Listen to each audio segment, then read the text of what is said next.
चलिए बच्चों, आज देखते हैं 3 बिंदुओं के संरेख होने का प्रतिबंध।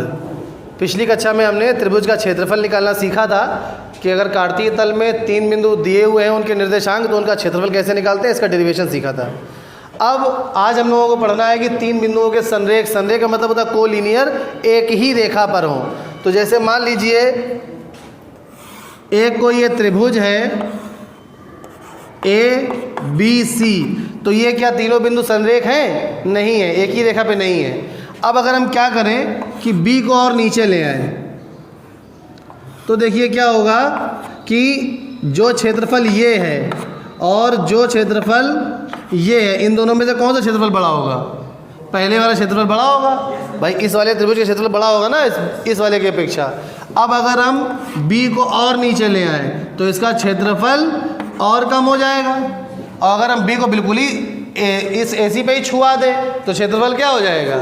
शून्य हो जाएगा। बिल्कुल हमने क्या करा, इस B को लेके नीचे आ गए, इसी पे छुआ दिया सीधे सीधे। तो इस दशा में ABC का क्षेत्रफल कितना हो गया? शून्य। इसीलिए हमने लिखा है बच्चों कि 3 बिंदुओं ABC यदि संरेख हैं तो क्षेत्रफल, ये क्षेत्रफल लिखा है, क्षेत्रफल त्रिभुज ABC बराबर क्या होगा? 0 होगा। तो अब इसमें प्रश्न किस प्रकार के आ सकते हैं? प्रश्न 2 प्रकार से आएंगे। एक पहला प्रश्न तो ये आएगा, 3 बिंदुओं के निर्देशांक दिए होंगे, आपको संरेख सिद्ध करना होगा। तो आप क्या करेंगे, उन तीनों बिंदुओं से बने त्रिभुज का क्षेत्रफल निकालेंगे। यदि क्षेत्रफल 0 आ गया तो कह देंगे संरेख है, और क्षेत्रफल 0 नहीं आया तो कह देंगे संरेख नहीं है। पहला प्रकार। दूसरे प्रकार का प्रश्न क्या होगा कि आपसे कहेगा कि ये तीनों बिंदु संरेख हैं, मगर तीनों बिंदुओं में किसी एक बिंदु के निर्देशांक में कोई चर राशि लिखी होगी K, P, इस प्रकार से, और आपसे कहेगा K का मान निकाल दीजिए यदि तीनों बिंदु संरेख हैं। तो इसका मतलब प्रश्न में पहले से ही कह दिया गया कि तीनों बिंदु संरेख हैं। तो उस दशा में आप उन तीनों बिंदुओं से बने त्रिभुज का क्षेत्रफल निकालेंगे और उसको 0 के बराबर कर देंगे, और एक समीकरण बन जाएगा। उसको हल करके आप जो चर राशि है उसका मान प्राप्त कर लेंगे। समझ गए अच्छी तरह से? तो चलिए प्रश्नावली हम लोग शुरू करते हैं 7.2। उसमें जब ये प्रश्न आएंगे तो उसका भी अभ्यास हो जाएगा। तो चलिए 7.2 का पहला प्रश्न पढ़ा जाए। एक्सरसाइज 7.2 आज स्टार्ट करनी थी, तो इसका पहला प्रश्न भाई पढ़ो भी। अच्छा सॉरी 7.3 है, चलिए 7.3 डाल दिया। तो 7.3 का पहला प्रश्न पढ़िए जरा। उस त्रिभुज का क्षेत्रफल ज्ञात कीजिए जिसके शीर्ष है। अच्छा, यहाँ पर एक त्रिभुज का क्षेत्रफल ज्ञात करना है जिसके शीर्षों के निर्देशांक दिए गए हैं। चलिए बताइए, आप अपने मन से त्रिभुज ABC माने ले रहे हैं। तो A के निर्देशांक क्या दिए गए हैं, बोलिए जरा। 2,3। B के निर्देशांक -1,0। C के निर्देशांक 2,-4। अब ये ABC तीनों बिंदुओं के निर्देशांक हमें दिए गए हैं और इसका क्षेत्रफल हमें ज्ञात करना है। ठीक है बच्चों? तो अब हम क्या करेंगे, त्रिभुज का क्षेत्रफल निकालेंगे। तो सूत्र हमने कल याद करने का तरीका भी आपको बताया था। सबसे पहले आप क्या करिए, पेंसिल से इसके नीचे छोटा छोटा लिख लीजिए, x1 y1, x2 y2, किसी भी क्रम में x3 y3। उसके बाद यहाँ पर लिखेंगे क्षेत्रफल त्रिभुज, आपने नाम ABC दिया है तो ABC लिख देंगे, बराबर 1/2 mod ऑफ। अब हमने क्या बताया था याद करने का तरीका, पहले आप x1 लिखिए, ब्रैकेट में y माइनस y कर दीजिए, प्लस x2 लिखिए, फिर से ब्रैकेट में y माइनस y कर दीजिए, और प्लस x3 लिखिए, ब्रैकेट में y माइनस y कर दीजिए। अब एक हमने साइकिल बताई थी, चक्र, 1 2 3, 1 के बाद 2 आएगा, 2 के बाद 3 आएगा, और 3 के बाद फिर से क्या आ जाएगा, 1। तो यहाँ पे जब 1 लिखा है तो इसके बाद नीचे लिख दीजिए 2 और 3। तो x1 के बाद हो गया y2 माइनस y3। यहाँ पे 2 पहले से ही है, x1 x2 x3 पहले ही लिख लेना है। अब 2 लिखा है तो 2 के बाद क्या आएगा, 3 के बाद क्या आएगा, 1। तो y3 माइनस y1। अब यहाँ पे 3 लिखा हुआ है तो 3 के बाद क्या आएगा, 1 के बाद क्या आएगा, 2। तो x3 के बाद y1 माइनस y2। तो इस तरह से इस सूत्र में आपको सारे मान रख लेने हैं बस। चलिए मान रख के आगे उत्तर भी आपके लिए निकाल देते हैं। 1/2। इस मॉड का मतलब है कि अगर इसके अंदर हल करके कोई संख्या आएगी, वो संख्या अगर धनात्मक आएगी तो मॉड ऐसे ही हट जाएगा, अगर ऋणात्मक आएगी तो उसको धनात्मक करके तब मॉड हट जाएगा। मतलब चाहे उत्तर ऋण में आए चाहे धन में आए, आपको लिखना धन में ही है। समझ रहे हैं फाइनल उत्तर को? अब x1 का मान देखिए कितना है 2 गुणे y2 माइनस y3। चेक करिए y2 कितना है 0 और माइनस y3, तो माइनस माइनस मिलके क्या हो जाएगा प्लस, तो यानी 0 + 4 तो कितना आ जाएगा 4। यहाँ ऐसे ही लिखते हैं प्लस, ध्यान से देखते जाइए जरा बोर्ड में। x2 का मान कितना है देखिए -1, तो यहाँ पे -1 लिख लीजिए गुणे x2 के बाद है y3 माइनस y1, तो y3 का मान है -4 और y1 का मान है 3, तो मतलब क्या आएगा -4 -3 तो -7 हो जाएगा।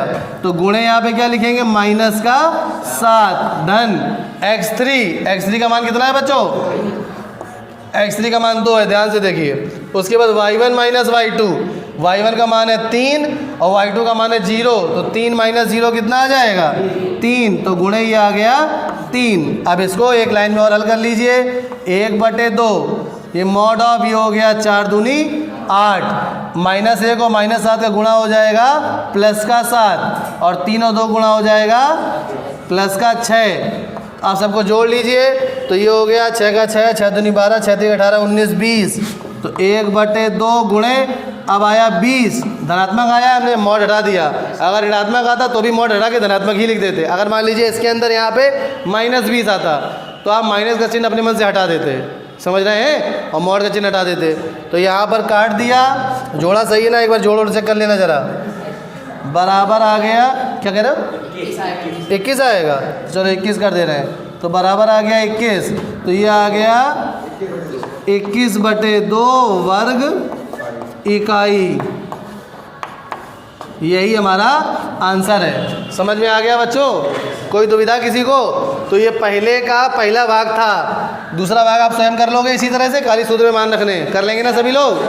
चलिए अब आगे बढ़ते हैं दूसरे प्रश्न के ऊपर। तो पढ़िए भाई, दूसरा प्रश्न क्या है? निम्नलिखित में से प्रत्येक में k का मान ज्ञात कीजिए ताकि तीनों बिंदु संरेखी हों। ठीक है, देखिए वैसे ही प्रश्न आ गया, दूसरा जो हम लोगों ने पढ़ा है अभी, कह रहा है कि 3 बिंदु दिए गए हैं, उनमें से k का मान ज्ञात करना है और इस प्रकार से ज्ञात करना है कि तीनों बिंदु संरेखी हो। अर्थात हमें पहले से ही दे दिया गया कि तीनों बिंदु संरेखी हैं, तो हम क्या करेंगे, इनसे बने त्रिभुज का क्षेत्रफल 0 के बराबर कर देंगे। तो यहाँ पे पढ़िए भाई जरा, बिंदु क्या है, अपने मन से ABC नाम ले लेते हैं। 7, -2 7, -2 B का 5, 1 3, K और C का 3, K। अब यहाँ पे हमें कह रहा है K का मान बताइए यदि तीनों बिंदु संरेख हैं। तो यहाँ पे लिखेंगे इस प्रकार से भाषा कि बिंदु A, B व C संरेख हैं, देयरफॉर इसलिए, अतः क्षेत्रफल त्रिभुज ABC बराबर क्या होगा 0। देखिए यहाँ पर हमने त्रिभुज का क्षेत्रफल निकाला है, 0 के बराबर नहीं किया है। 0 के बराबर तभी करेंगे जब तीनों बिंदु संरेखी हो, अतः अपने मन से 0 के बराबर नहीं करना है त्रिभुज का क्षेत्रफल। तो यहाँ पर पहले लिखा हमने कि बिंदु ABC संरेख है, इस दशा में क्षेत्रफल त्रिभुज ABC किसके बराबर हो जाएगा 0 के।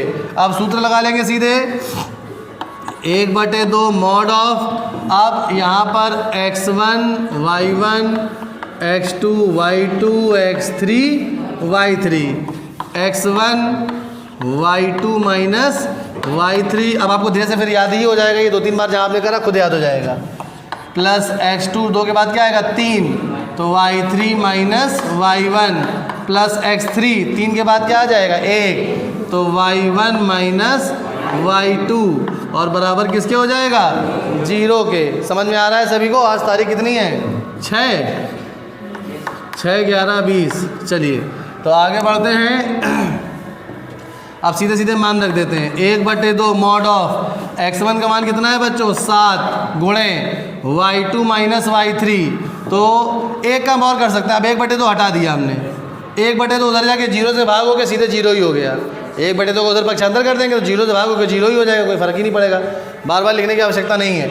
x1 लिखा हमने 7, y2 माइनस y3, y2 कितना है, y2 5 है कि 1 है, y2 1 है बच्चों और y3 k है, तो यहाँ पे लिख देंगे 1 माइनस k प्लस x2 कितना है बच्चों 5, ब्रैकेट में y3 माइनस y1 तो y3 कितना है k और y1 कितना है माइनस का 2, तो माइनस माइनस प्लस हो जाएगा, तो ये हो जाएगा k प्लस 2 प्लस x3 कितना है बच्चों 3 ब्रैकेट में y1 माइनस y2, तो y1 कितना है बच्चों माइनस का 2, तो ये हो जाएगा माइनस का 2 और y2 कितना है, ये हो जाएगा माइनस का 1 और बराबर हो जाएगा 0।